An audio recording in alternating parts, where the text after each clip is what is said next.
Sarai Jacobs. Today I would like to talk about this fear we have about public speaking, or even having this fear talking in front of a camera, right? Some people told me that they are super afraid about this idea of talking in front of others, and that they feel totally blocked.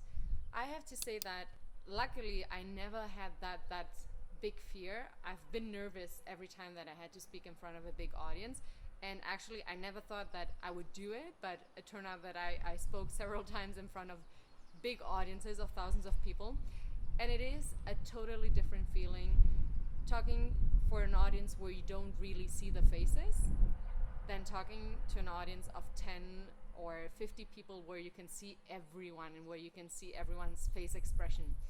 So if you are asked to talk in front of a huge audience, don't be that afraid.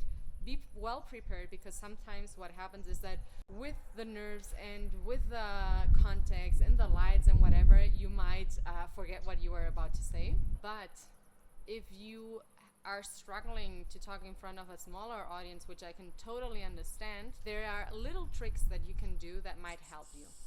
First of all, there's one point, is the way you hear your voice is not the same as how the audience is hearing your voice, because we internally hear our voice much differently than other people hear us.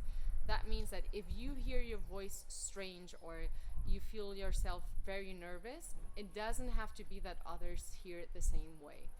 It's how you are seeing it and how you are feeling it, but it's not how it's necessarily arriving to the other person. Another point is also, if you feel super blushed, you might be a little bit, but usually we feel it much stronger than it really shows in our skin. So relax a little bit about that, because all this heat that you feel, all these nerves, and that suddenly your voice sounds totally different, usually the internal perception of that is totally different to the external perception. And this is true. This is not something that I'm making up. This is true. This is how the body works, right? What I can also give you as a trick is that you don't focus on the people who are not looking at you. If you find someone in the audience who's really following you, try to connect with that person, mostly. But then also invest time to look at others, because everyone wants to feel that they're included in what you're sharing with them.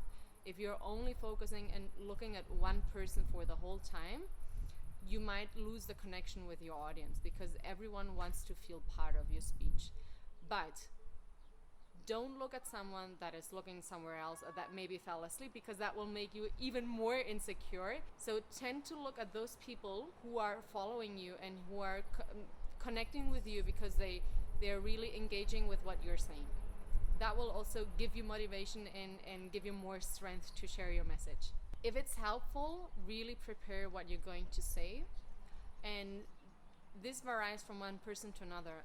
To me, it works good that I prepare for what I'm going to say, but then seconds before, I don't read it anymore, or I just leave it on the side, because it makes me even more nervous. I just try to integrate that, to have a guideline, just the main bullet points that I want to talk about, and then if I remember this guideline, somehow I can talk about the rest of the information. Also, if you're sharing a presentation or if you're sharing an information that is new to others, they don't know if you're making a mistake. You might know because you learned it and you know that you left that out, or you said that a little bit differently, but the others don't know. So it's more about how you perform, how you feel confident about yourself and what you're sharing, than the exact information. Because you can always say, and I'm gonna give you a brochure, or you're going to receive an email with further information where you can have all the details. You have to understand that the difference between reading an email or reading a catalog and listening to someone is that while we are in front of someone, or we are in the same room with someone, we have the opportunity not only to share knowledge, but to share an emotion. And that is super powerful and super strong. So use that. Focus more on sharing these emotions that you want the others to go with, than only talking about facts, because that they can read later on in an email. But to feel the emotion that you want them to feel, this can only happen live.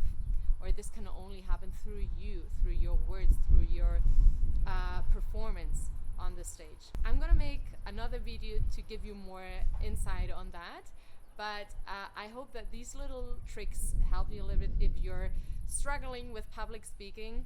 At some point you will enjoy it. You will feel super comfortable of doing that, of standing in front of a huge audience, especially if you're aligned with what you're going to share, with the message you're going to share. Make it yours. Don't just repeat words from others. Just use your words so that people really can connect with how you feel. Mwah. Talk to you soon. Bye.